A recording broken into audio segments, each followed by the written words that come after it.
please join me in inviting President Barack Obama and Kehinde Wiley to unveil the portrait.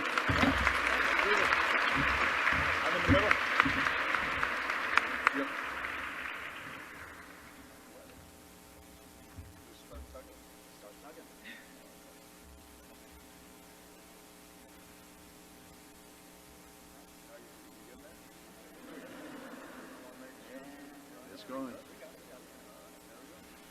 Woo!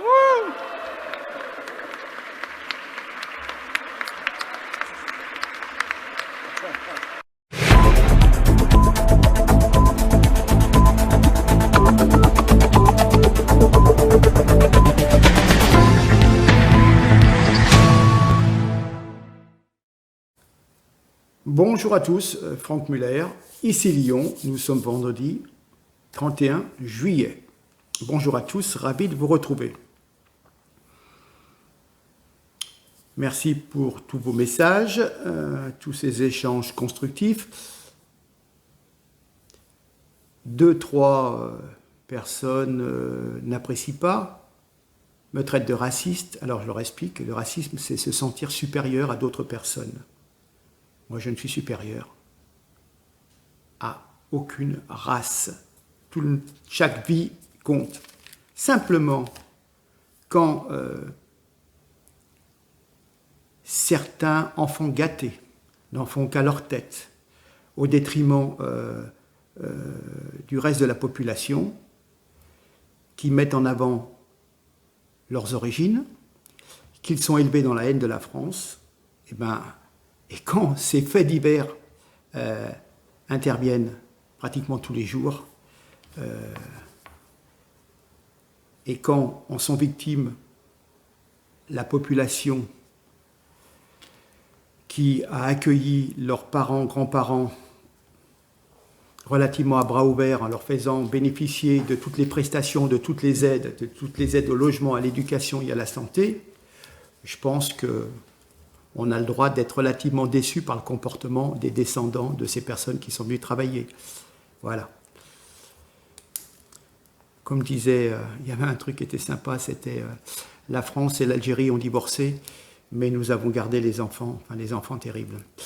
Bien, je rappellerai quand même que c'est Renan qui disait « Une nation, c'est une volonté de vivre ensemble ». Et en fin de compte, il y a une partie de la population qui montre plutôt son envie de vivre contre la France.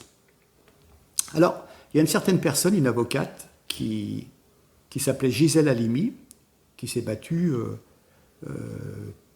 pour les femmes, pour le droit à l'avortement. Bon, l'avortement, c'est comme quelque chose de très particulier, etc. etc. Je ne veux pas rentrer dans ce débat. Je suis tombé tout à fait par hasard sur une citation qui va très bien à nos amis musulmans. « Une foi n'est tolérable que si elle est tolérante. » Et jusqu'à présent,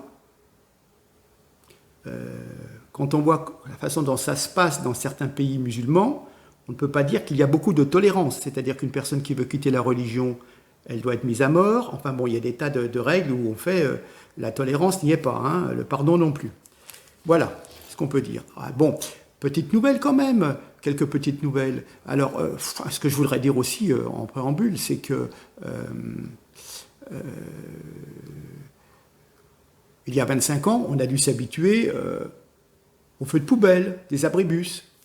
Il y a 15 ans, on a commencé à s'habituer aux feux de voiture. 1000 voitures pour le 14 juillet, 1000 voitures pour la Saint-Sylvestre, et encore maintenant on ne compte plus, donc on ne sait pas où on en est. Est-ce que vous trouvez que c'est un comportement normal? C'est pas d'être raciste, de dénoncer ça. En plus, c'est les voitures de pauvres gens qui sont les voisins, qui habitent aussi dans des cités, et on leur met le feu à leur bagnole. Non mais attends, c'est quoi ça? Bon. Donc, comme je dis, il y a 15 ans, on a dû s'habituer aux feux de voiture, et maintenant, on est obligé de s'habituer à des attaques à l'arme blanche. Il y aurait quand même 120 attaques à l'arme blanche par jour. Donc, une violence gratuite est commise toutes les 44 secondes en France. Un regard, un refus de cigarette, et pan, dans ta gueule. Voyez. Et après, il faudrait accepter cette banalisation, cet ensauvagement, voilà. Après, c'est pas du racisme, mais bon, après, il faut voir qui qui fait ce type d'acte. Et puis, ma foi, souvent, il y a des gens qui sont français de naissance, de papier, mais pas d'origine. 2 points aussi sur le Covid. Je tiens quand même à vous rappeler, on peut se poser quand même des questions, que selon une dépêche de l'agence de presse Reuters, publiée le 29 juillet, le gouvernement néerlandais a déclaré qu'il ne conseillerait pas au public de porter des masques pour ralentir la propagation du coronavirus, car leur efficacité n'a pas été prouvée. Donc voilà. Par contre, la Belgique, elle va rendre obligatoire le masque. Enfin, il y a plein de mesures qui sont prises, donc c'est assez surprenant. Alors, il y a quelques mois, j'avais l'occasion je crois que j'en avais parlé dans mes vidéos, il faudrait que je retrouve, de tomber sur des interviews de secrétaires du ministre de la Santé italien, etc., qui expliquaient à l'époque du début du corona en Italie, je crois que c'était en février, que effectivement, quand les services d'urgence étaient saturés, il y avait un choix, et le choix, il allait vers une personne de 30 ou 40 ans qui était malade, et qu'une personne de 70-75 ans, et ben ma foi, s'il n'y avait qu'un lit pour deux, et ben la préférence allait aux plus jeunes. Bon. Et effectivement, dès le début, on s'est rendu compte que c'était la même chose en France. Moi, personnellement, je l'avais dénoncé en expliquant, ben voilà, c'est un choix, on n'a pas assez de lits d'urgence. À un moment, ce choix est fait et on privilégie les jeunes personnes. Il faut savoir quand même que dans notre société moderne, il y a des centaines de personnes âgées, voire peut-être des milliers, qu'on est obligé de laisser, d'abandonner. On les laisse mourir dans leur EHPAD ou chez elles parce que on n'a pas assez de place sur les respirateurs artificiels, etc., etc. Quelque chose de dur à entendre, mais bon, c'était le cas. Mais évidemment, il ne fallait pas mettre de masque parce que ça ne servait à rien, parce qu'on ne savait pas les mettre, on n'en avait pas. Enfin bon, on est passé par 3-4 mois, excusez-moi, de complète bêtise.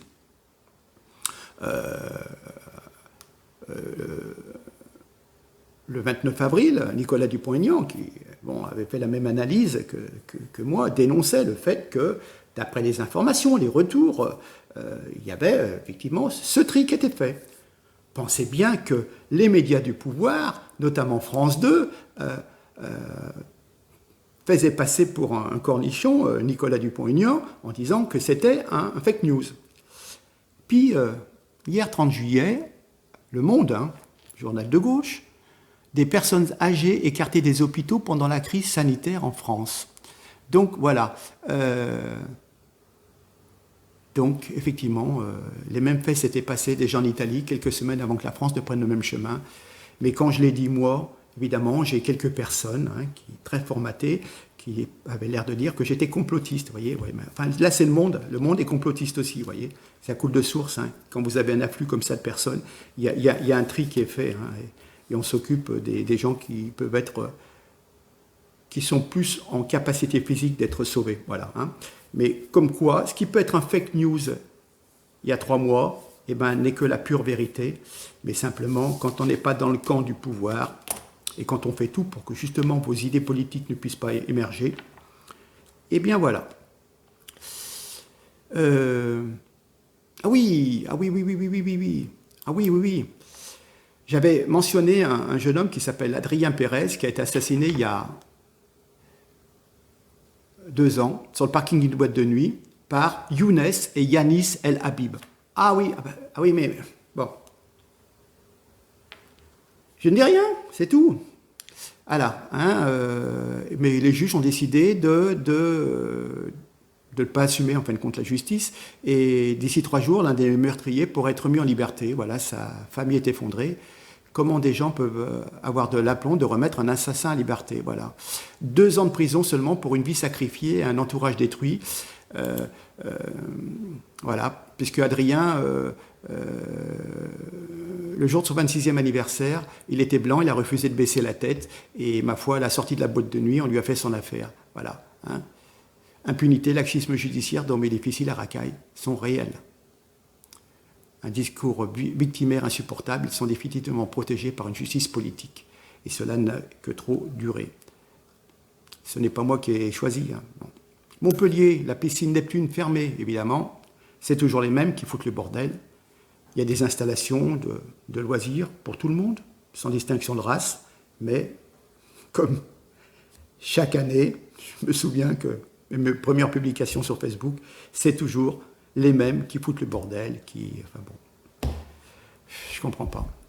Tiens, j'ai eu l'occasion de publier une vidéo du maire de Dijon concernant l'insécurité, bien avant les événements récents qui se sont passés à Dijon avec les Tchétchènes.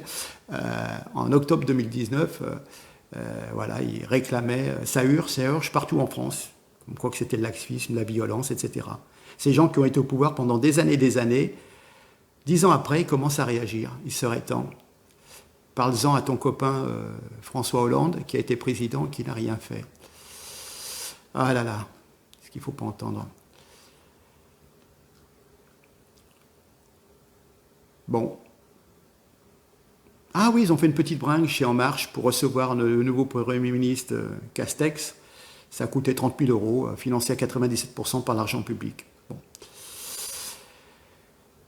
Et oui. Ah oui, tiens, un monsieur qui est à Arcachon, voilà. Il s'est fait agresser par des jeunes de 14 et 16 ans.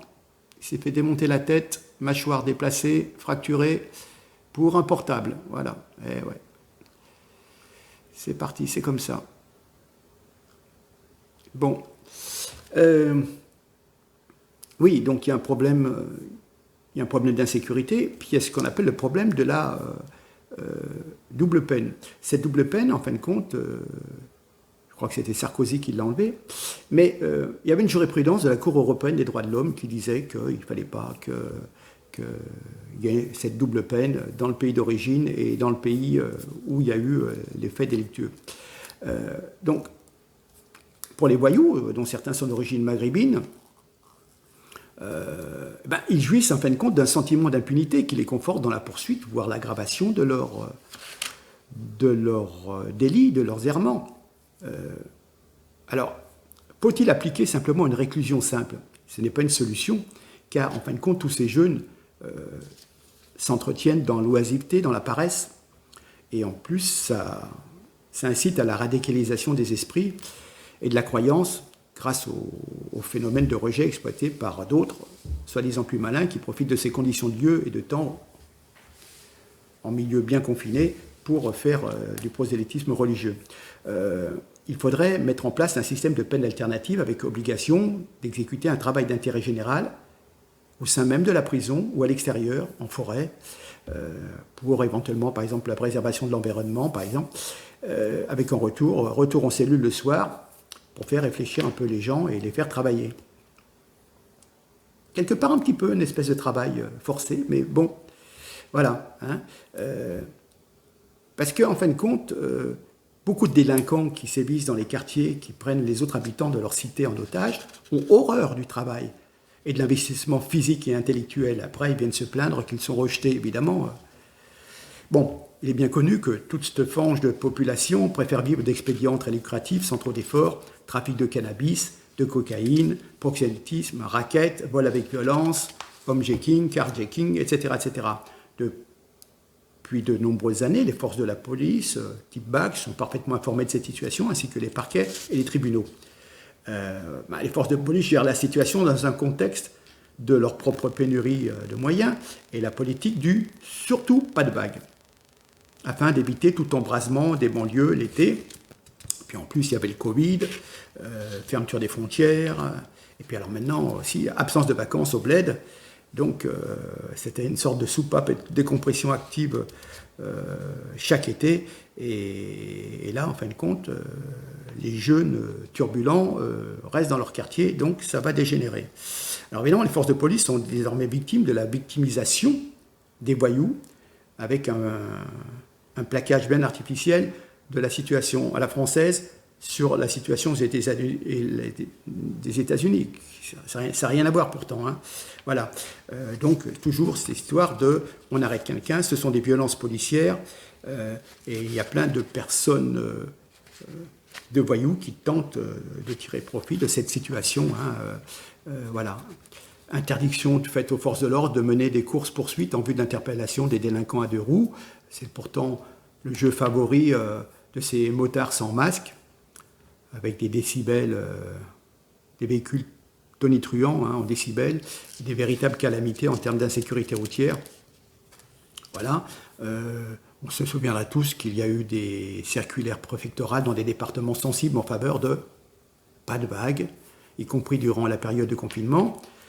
Pendant ce temps, parfois, ces personnes qui conduisent ces 2 roues finissent parfois leur échappée en 4 roues, hein, dans un petit chariot à roulettes, handicapés, et cela avec des soignants qui s'occupent, des soignants mal payés, qui s'occupent d'eux, et tout cela aux frais de la société, hein, et après ils vont encore cracher sur la France, voilà, plus toutes les victimes collatérales, des enfants qui traversent la rue, qui se font renverser, hein,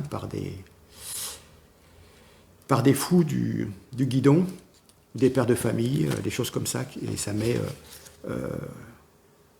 toute la cellule familiale dans la peine, et en plus dans la pénurie financière, parce que souvent c'était le seul revenu du ménage qui disparaît happé par un véhicule ou happé par une moto.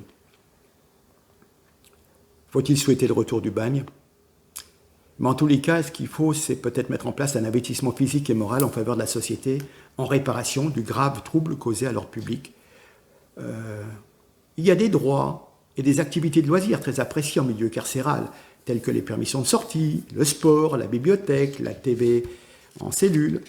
Mais il faut réserver ce type d'offres aux plus méritants, à ceux qui ont un comportement. La hiérarchie sociale en prison ne devrait plus se mesurer entre les détenus par rapport à la gravité des crimes ou des délits commis à l'extérieur, mais aussi à l'attitude et aux efforts de réhabilitation par le travail fournis à l'intérieur même de la prison. La réalisation de travaux parfois pénibles en faveur de la société pourrait ouvrir le droit à des remises de peine légèrement bonifiées, alors qu'aujourd'hui les remises de peine sont automatiques et n'appellent aucun effort de la part des détenus, à part ne pas faire l'objet de sanctions disciplinaires, et il faut jouer les faux dociles durant la période d'incarcération dans l'attente d'une libération anticipée. Mais une fois la libération acquise, le passage en détention, qui devrait en principe marquer l'esprit et jouer son rôle d'inhibiteur au passage à l'acte, pour éviter justement, ayant fait de la prison, la personne doit éviter de récidiver. En fin de compte, maintenant, c'est devenu un signe de reconnaissance sociale dans cette sociologie particulière. Le passage en détention, qui était autrefois une marque d'infamie sociale, dont on n'était pas peu fier, est aujourd'hui devenu une sorte de bénédiction, de ce qu'on appelle un Graal, une légion d'honneur, une marque d'estime et de respect dans la hiérarchie de la voyoucratie. C'est ce que je disais la dernière fois. En fin de compte, j'ai été interpellé 15 fois, j'ai fait 6 mois de prison, je suis un cador, je suis un caïd. Hein, voilà. Donc, évidemment, c'est un marqueur social qui est recherché par de jeunes apprentis voyous en quête de reconnaissance sociale au sein du microcosme du quartier, lequel quartier se vit comme un territoire à conserver ou à grandir et comme un groupe d'individus à défendre, quoi qu'il peut en coûter. C'est une sorte, en fin de compte, ce quartier, une sorte d'État dans l'État.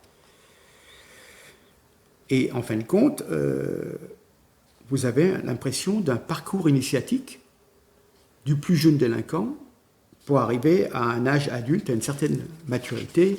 Et là, vous attaquez les gros trafics, hein, bien sûr, ou les attaques à main armée.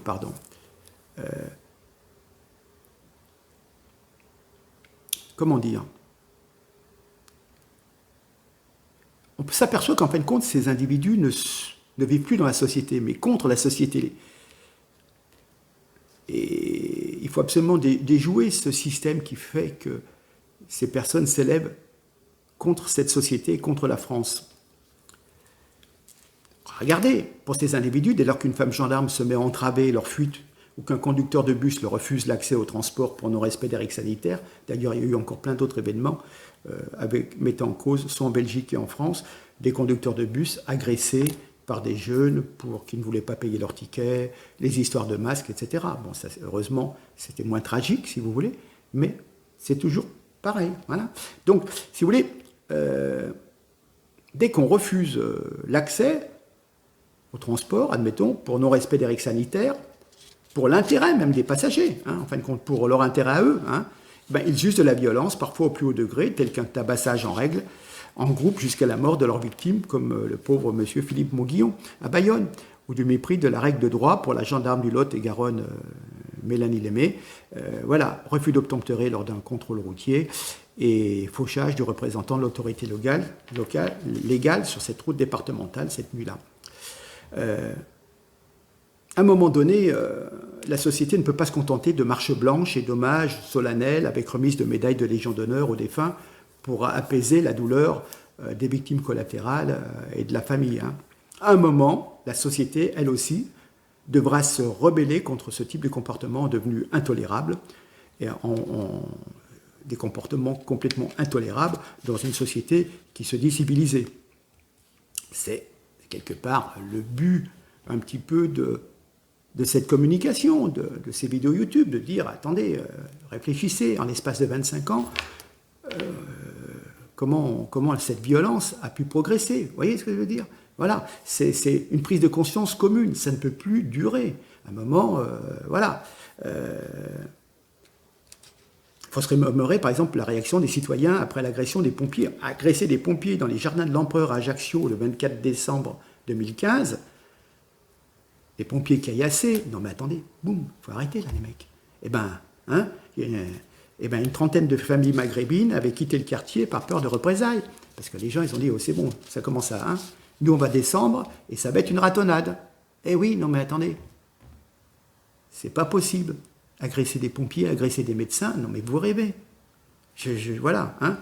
Rappelez-vous la plage de Cisco en août 2016, parce qu'il y a des gens, ils en avaient marre, l'histoire du burkini, etc., etc. Ils ont dit, c'est bon, ça fait des centaines d'années qu'on va sur la plage, vous n'allez pas venir nous enquiquiner, allez vous baigner ailleurs. Bon, un moment, mettez-vous à la place des autochtones. Bon.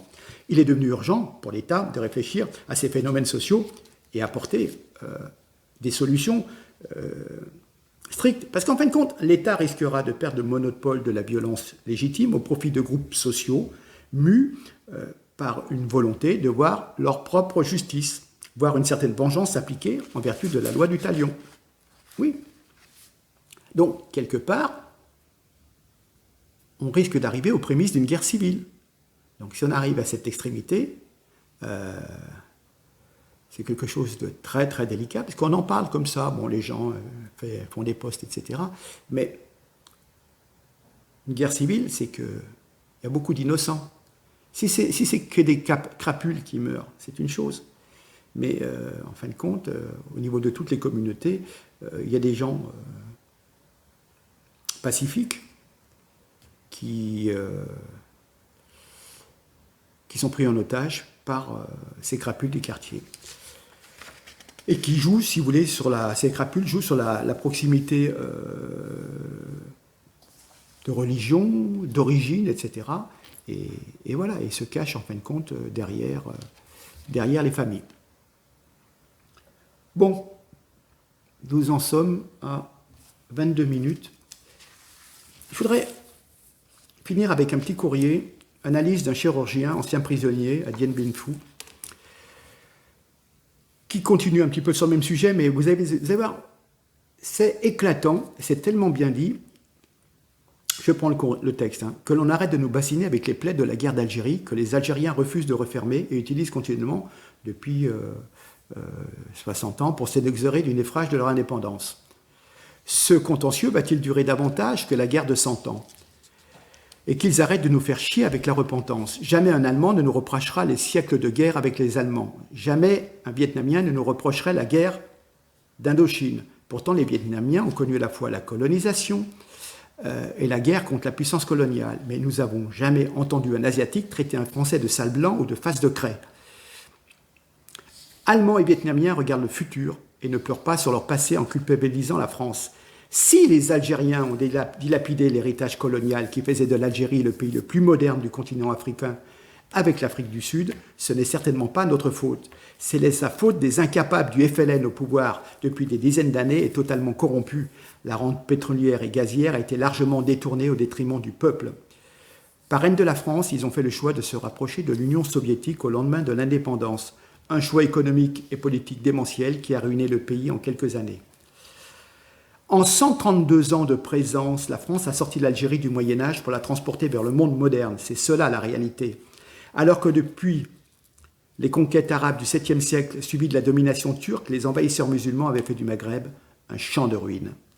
Pourquoi Noirs et Arabes ne s'intègrent pas alors que le modèle d'assimilation républicain a fait merveille avec des générations d'Européens et plus récemment avec les Asiatiques? Tout simplement parce qu'ils ne veulent pas s'intégrer et sont élevés dans la haine de la France pour beaucoup d'autres. Car l'effort de la République en faveur des immigrés est colossal.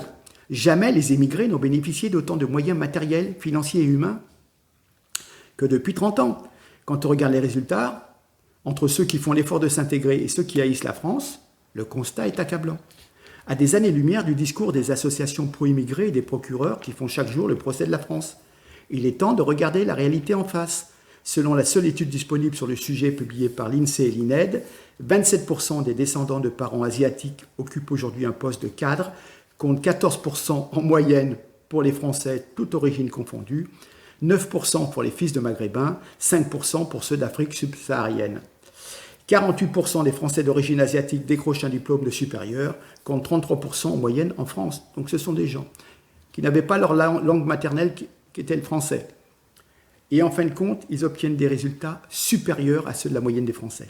Une autre statistique remarquable de l'étude, 27% des enfants d'immigrés chinois sont cadres, contre 14% en moyenne pour les Français. Cette réussite des Asiatiques en France est particulièrement frappante pour la deuxième génération des 50 000 Indo-Chinois arrivés dans les années 50 au moment de l'indépendance et des 250 000 boat people vietnamiens qui ont fui dans leur pays dans les années 70. Rappelez-vous, un groupe de boat people vietnamiens fuyant le régime communiste en 1979, débarquant à Roissy, leur responsable s'était exprimé avec émotion devant les caméras. Écoutez-moi bien, j'en ai la chair de poule. Jamais nous n'aurons de mots assez forts pour remercier la France de nous accueillir. Mais que les Français se rassurent, nous allons travailler dur et nous ne serons pas à leur charge très longtemps. 6 mois plus tard, ces Asiatiques démunis de tout, par les Français et leurs enfants caracolaient en tête des classements scolaires. Comment ne pas être admiratif devant une telle volonté de réussir? Quel exemple pour les jeunes!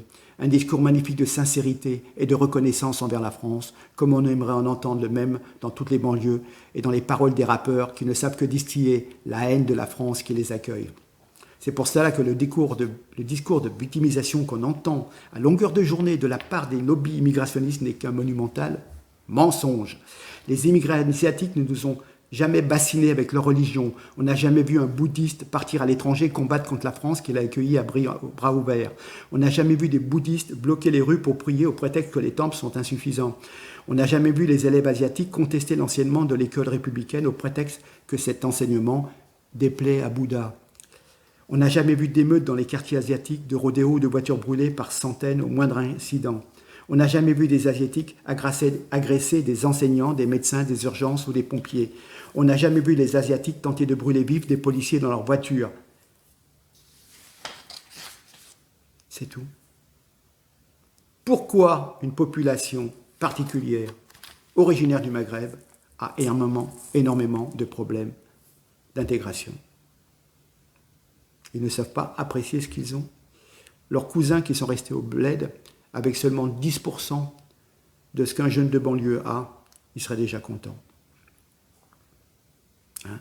Rappelez-vous qu'il y a des endroits, je me souviens de certaines émissions télévisées où on a des grands dadais, des grands adolescents qui ont à peine un ballon et un point d'eau pour tout le village. Voilà. Hein? Et nous, on vous met à disposition des HLM, souvent complètement refaits à neuf,